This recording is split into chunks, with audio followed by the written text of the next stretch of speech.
The following is a 5 for 2 production. And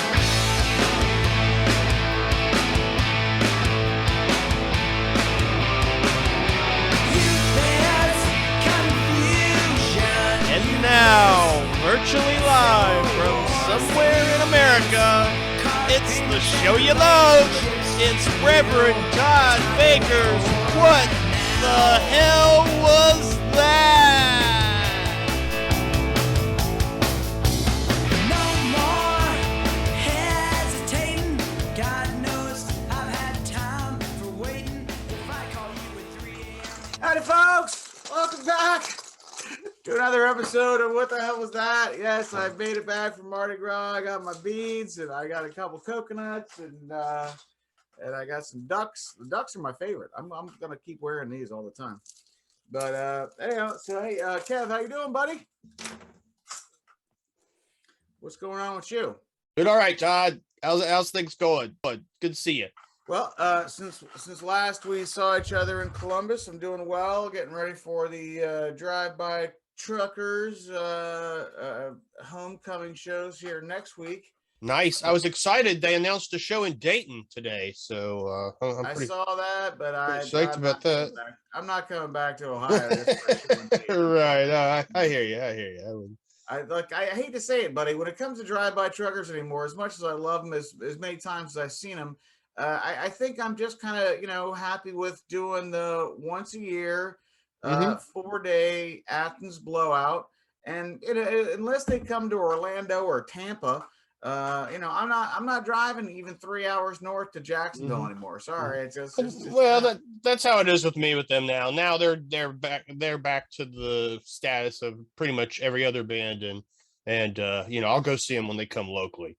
Dayton's an hour away. I'll go to that. I might go down to Ashland, Kentucky, which is 2 hours away, but and maybe the occasional homecoming, going forward. But I mean, look, I'm not doing a lot of travel for them anymore. Being in Columbus, you have the advantage of you can see him in Indianapolis, you can see him in Pittsburgh, you can see him in Cleveland, you can see him in Kentucky, you can see basically 4 different states within a West Virginia, 5 different states in 3-hour radius. Right. And for me to get out of my own goddamn state of Florida, I got to drive 3 hours. So Yep. You are kind of right down there in the middle of the boot. Yeah, we're stuck in the middle here, folks. I call it the bubble. It's enjoyable to look. As Dad says, life's pretty good here at the Holiday Inn, folks. I can't complain. For the amount of rent I pay and the amount of chores I have to do. The free Wi-Fi, cable, and the full fridge make up for it. So, but by the way, I did take mom and dad out to dinner or lunch today. We drove about an hour out of town and took them out to this place called the Freezer. Out in, I don't know where the hell it was, Homosassa or something like that, Florida. But when we walked in, there was a huge sign saying "The Freezer loves Rick DeSantis." You knew you were in the right place. I still tip 20%. I don't care. It's but I did feel tempted to rip the goddamn thing down on the way out of the place. But the venue that I went to, I'm only bringing this up because it kind of reminds me of it. But the venue I went to see Molly Hatchet, Zebra, and John Corabi at last weekend was this barn out in the middle of nowhere, Ohio. I mean, literally, it was 30 miles from the nearest town. And it was, a pretty good crowd, I guess, because there's nothing to do out there in the middle of nowhere. But it was obviously owned by by Christian owners. They were like, you go to the bathroom and there's like a Bible quote, up over the urinal, and there's as soon as you walked in, there was like a magazine rack with like Bible tracts and some videos and stuff. But drugs created rock. What are you talking about? What's Hank Hill say about Christian rock? You're not making rock and roll better. You're just making Christianity worse. Or no, you're not making Christianity better. You're just making rock and roll worse. One of the two. But anyway, either way, I think it's correct. But the wisdom of so lots to talk about. Speaking of rock and roll, I've been looking at the upcoming tour schedule down here in Orlando and Tampa. The Who is doing doing their third show on the tour in Tampa on Nice. April 27th. So, as they say, always go to the show. They're I think I should go see the Who for the 7th time, even though it's really only half the damn Who. right. But it's still Townsend and it's still Daltrey and it's still rock and roll. So that's on the agenda. I'm going to the Who as well in October, towards the end of the tour. Seeing Iron Maiden and the They Who. make it. Yeah. See an Iron Maiden and the Who within 2 days of each other. So that's gonna be pretty fun. When you said that, I thought you meant Iron Maiden was opening for the Who. Now that would be a fucking show. I would pay big bucks to see Iron Maiden open for the Who. I'm sure Iron Maiden would open for the Who. I don't know why they wouldn't. I'm sure they would do that. But anyhow, so we got that on the agenda. Let's see what else. There's we do have the Motley Crue, Def Leppard, Poison, Joan Jett train wreck coming to Orlando's camping stadium or whatever it is. Are you going to that? Sometime in June. That's mid-June. Are you actually going to that show? Maybe. I haven't bought tickets. I would. Right. I that's one of those things where if I've got the day off and I've got some extra money, I'll go to the parking lot, take the drive down, see what happens, and maybe go in. Right. But Ted Nugent's coming to Orlando in July. Nice. So I'll go see Uncle Ted one more time, no matter how fucking let's go Brandon he's become these days. I think you going to see Ted Nugent and listening to him speak or rant between songs is kind of the equivalent of like some of the things I have to put up with, like Patterson Hood or Eddie Vedder. Yeah, Eddie Vedder. I was going to bring him up. I usually have to listen to about 10-15 minutes of Eddie Vedder. On whatever the current. Total sidebar here. Okay. Eddie Trunk. If you're out there listening, and we need to get Eddie on the show, Kevin, you need to start working on that. You got better skills than I do. We need to get Eddie Trunk on the show. He doesn't like me very much. My communication so far with Eddie Trunk has been pretty much limited to me correcting him and telling him he's stupid about things. So he's not really like, I don't think. All right, fine. Then I'll make a call. But I want to get on Eddie Trunk's show because he always makes a point that one of his biggest pet peeves in the rock and roll world is bands that use backing tracks or aren't playing live, etc., etc. And my question to him is, well, what's your opinion of Motley Crue? He addresses it with Motley Crue because they he doesn't really he says he is against tracks, but he also says he gives Motley Crue credit because they admit to it, which is true. Motley Crue do admit to the fact that they use tracks. So okay, so that answers that question. But to your point, he's very hypocritical with who he calls out and who he doesn't, and he's also hypocritical with what he feels are tracks. Like he'll go off on somebody for using backing vocals and double vocals and stuff when it's really just effects, that like a sound guy's pushing, and he never says anything about he'll say something about like, yeah, you're watching a singer and they open their mouth and like 10 voices come out. But he never said anything about when Rush would do that, with like some of Geddy's vocals, they would have all the backing vocals and then layered stuff programmed in too. And he would never, he never called that out. Playing the keyboards. I thought that was Geddy doing that. Well, that it is, and that's the thing with Rush. And to his credit, he might know this as well. I'm sure he does, knowing them. But that's one thing Neil Peart always said was they would use any kind of electronics, but one of the three of them had to trigger it. So that in their minds made it live, at least as close to live as it could be. So if they were using an effect, one of them, either Geddy, Alex, or Neil, had to be the one that, pushed the button or played it. So you're right. If you listen to some of, Neil Peart's, last drum solos, last couple of tours, he totally used electronic drums and used them brilliantly. I loved it when he would use big band sound. Yes. Oh yeah, he'd always do like the Charlie Parker and stuff. Dun, dun, dun, dun, dun, The dun. 1 o'clock jump was one he would use a lot. So yeah, awesome. God bless Neil Peart, man. You know the Hey whole man, world. that's You know one the of the whole big world ones. really. We're look, folks. We're gonna get to a lot of topics tonight. Rock and roll obituaries will probably be the ending topic. So we're not going to bring you down this early in the show. Well, I mean, But Neil left us a long time ago. I'm just saying, it wasn't that long ago. I mean, it was only, 2 years ago, the world started going to hell right after he died. So again, not a long time for me. Shit. So speaking of old age, I will be 53 as of April 4th next week. So you reminded me. I gotta get. I made it. Fuck all y'all who bet against me.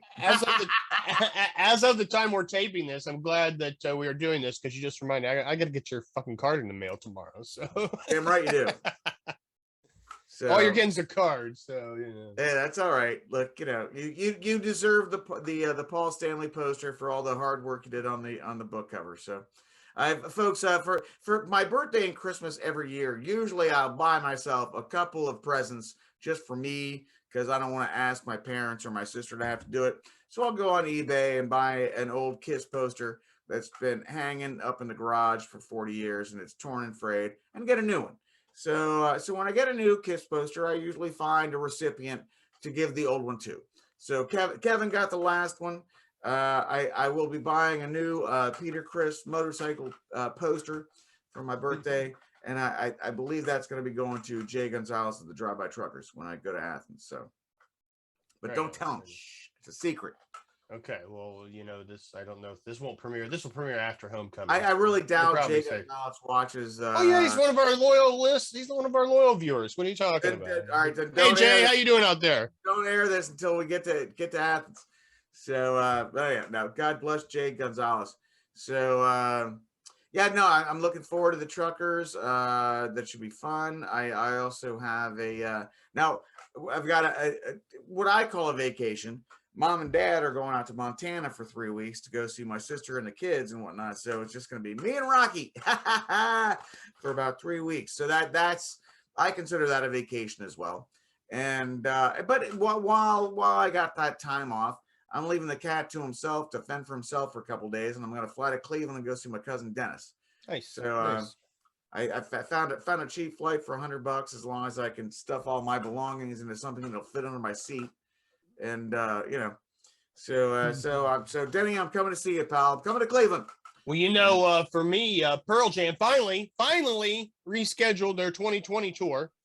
And, originally we had the big road trip planned. We were going to go to Denver and then Phoenix 2 days later. Well, right. Now they separated the two makeup dates into the spring leg and the fall leg. So which one's first? Which one's second? Phoenix is in the spring leg. So we are going to see our friends, the Clarks, here in about a month from now. For those who remember the episode of What the Hell Was That with Dave's wedding, God bless him. Yes. Go. I'm pretty sure Dave and Serena have forgiven us at this point. I'm pretty sure. I hope so. I think so. They keep giving me a place to stay when I go out, so I think we're. Dude, well, they haven't called me in years, so I don't know. Now that may still be about the spilled milkshake. I was going to say I think that has more to do with the spilled milkshake than it does the missed wedding. So. David, you spilled the fucking thing. You were trying to reach for my hamburger. You spilled the goddamn milkshake in your car. Stop blaming me for that shit. Yeah, folks, we're getting on a personal story here. But anyway, so then, what's funny is our friend Wolf, who also lives out in Phoenix, he can't go to the Phoenix date now after he held his tickets for 2 years. So he had to get a refund. He's going to be away for business. So, but he did get in on the 10 Club buy for Denver. So he's going to join us in Denver in the fall. So anyway, so we have 2 Pearl Jam road trips to look forward to. Look, is anyone who knows Howlin' Wolf knows he can be a little tense. So you're telling me. I just smoke in front of the guy, he freaks out. But we love you, Wolf. I don't, we're just kidding. But I am looking forward to seeing a lot of Drive By Truckers fans. It was great seeing Gary from Iowa. Yes, for the 2 Cow Garage show. Columbus a couple of weeks ago. Folks, after I went to Mardi Gras and partied my ass off for 4 days, I went to Columbus to go see Drive By Truckers for their 20th anniversary show at the Rumba Cafe. The 2 Cow Garage, not the Drive By Truckers. Oh, sorry. You said drive-by truckers. I've been drinking for a little while. I ain't yeah, drunk. I'm just drinking. See, well, look, Two Cow Garage should be opening for drive-by truckers instead of the other Columbus sweetheart, who I love very much. Don't get me wrong, but Lydia Lovelace is not exactly a rock and roll, kind of artist. Two Cow Garage would be a great fit for the drive-by truckers, if you ask me. So I agree, but I hate to broach this subject, but I may as well since we're talking. Do you think we witnessed the final Two Cow Garage show? no, hell no, fuck You don't no. think so? I certainly hope not. I don't know. It seems like they've been way more focused on their individual things for several years. Which, no offense, guys, neither one of your individual things are as good as you two together. So definitely not the spoken word poetry from Micah's girlfriend. Oh my God! Look, I'm not gonna make any negative comments about the opening acts whatsoever. All I gotta say is I would have preferred a little more Two Cow Garage. And when you got Shane and when you got Shane in your band and you're only having him play bass and not like sing and be the front man, well, you're fucking up there too. So I'm sorry, but I wasn't into either of the opening acts. So. we should replay the Two Cow Garage episode. Mm-hmm. Go look for episode T of an old episode of What the Hell Was That? Okay. When we saw them at Rumba with Tommy Stinson open. Oh, yes. And there was the art gallery thing with Vanessa Jean next door, and I think they were dating at the time. I didn't know it, and I made some offhand comment about, "Oh, that chick's pretty cute. I wonder if she's single." And then I realized that she was Micah's girlfriend. Whoops. But anyhow, so I agree with Kevin in the sense that as much as you guys love doing your solo stuff and doing your own thing and being independent, you are best as a unit, my brothers. And there are more people that will pay to see you guys play those songs live than there are that will come to give you money to buy your art or to see your website things or whatever you're doing. Nobody cares. Put it this way. Nobody cares about a Mick Jagger or a Keith Richards solo album. They just don't, whatever you can talk about. I've never bought an expensive Winehouse album, folks. There you go. But the Stones pack stadiums. So there you go. So again, as maybe I should do a little reading from my book, Ticket Stubs, AC/DC to ZZ Top, because as someone pointed out to me at the Two Cow Garage show a couple weeks ago, Two Cow Garage comes after Tina Turner. So I had to make one more goddamn edit in the book. There are a lot of collector's editions of your book out there, which is nice, There's about 12 different fucking variations of Ticket Stubs, AC/DC to ZZ Top floating around the world right now. And that's appropriate. It's kind of like different pressings of an album, everybody's. Hey, I warned you all in the introduction. I edited this shit myself, and there's gonna be some mistakes. So at least I got most of the rock and roll names spelling errors corrected. So Robbie Krieger has been fixed. I think fixing John Bonham, opening for the call. I never saw John Bonham. It was Jason. Open for the call. John. But Kevin, what time are we at right now? Surprisingly, Todd, we got almost an episode length of chitter chatter here. I think it's mostly this could almost be Ticket Stubs because we pretty much stuck to the music and the current events. We could take a little break. All right, so again, folks, here's the whole thing. Ticket Stubs is supposed to be a show just about concerts that we've seen. Whereas which I have concerts to talk about. I do have concerts to talk about. We'll do another episode of Ticket Stubs sometime. I'm just saying the reason why this is a What the Hell Was That episode tonight is because we still got a lot of shit to talk about that doesn't necessarily involve music or the entertainment business, but we still got some more shit to talk about that too. So this could be we could have a couple episodes out of this shit tonight. Right. Well, as I said, I think we actually may have episodes 1, 2, and 3 going. We don't necessarily have to do it all tonight, but I think we. I mean, Kevin, you got. We may have content, Todd. We might have content for a change. Oh my God. Beer. I still got smokes. I don't have to work till 3:00 tomorrow. So yeah, so we can keep chatting. So if you want to, we can wrap this up now. and we'll come back and continue the conversation. Well, why don't you, since we're talking about music, and we do have a little time here. Yes, that sounds lovely. Why don't you tell us about your most recent trip to the Randy Rhoads site? Oh, well, all right. So now, for those of you who are Ozzy Osbourne fans or know about the tragic death of Randy Rhoads, you've probably seen my YouTube clip. Now, Kevin, what I find disturbing is when I go on YouTube and look up Randy Rhoads, like Memorial Site, I can't find my clip. I think it's because I have Todd Baker first. But I need to change that. We need to get that. We need to get that little clip up on the list of the Randy Rhoads. Gotcha. Links. It is our most viewed clip because of the Randy Rhoads. So, but so anyhow, for those of you who don't know the story, you can read it in Ticket Subs, or watch our episode, or watch the episode. Yes, absolutely. But a tragic plane crash, very strange circumstances, many unanswered questions. I still want to see the photographs from Bob Daisley. Or wait, was it Bob Daisley or was it Rudy no, Sargent? it wasn't Bob. They were gone by then. Rudy Who Sargent. was the keyboard player? Don Airy. Oh, Don Airy. Yes. He's in Deep So Purple currently. Don Airy apparently has photographs of Randy Rhoads in the damn plane, either grabbing the wheel, from the pilot or screaming at the window. One of the two. And maybe that's why he's never released them after 40 years. But so I, as an Ozzy Osbourne fan as a kid, I've always been obsessed about this story and about the tragedy of it and the mystery surrounding it. Again, I've always contended maybe if Sharon had just put Ozzy into rehab before they recorded the first two records and went on fucking tour, none of this would have happened.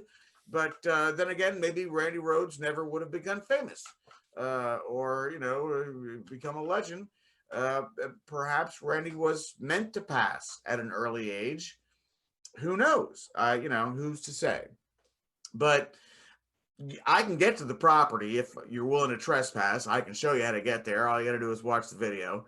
It's just going through a couple gates, and usually there's nobody there. I think the house is abandoned at this point. There was a car in the driveway and a car parked off to the side, but I knocked on the front door and nobody answered. So it looks run down and disheveled. It was once a beautiful mansion owned by Jerry Calhoun, who I guess had some sort of minor country career, had written a couple songs or something like that. But the pilot of the plane and Ozzy's bus driver, Richard Aycock, lived right basically in that neighborhood across from Jerry Calhoun. That's how they knew each other, and apparently had already killed one of Jerry Calhoun's kids in a helicopter crash previously. Not only that, but the pilot / bus driver had also killed another person in an accident in Europe previously. All of this information Sharon Osbourne knew about, but yet didn't share it with the road manager, who you think probably should know that shit.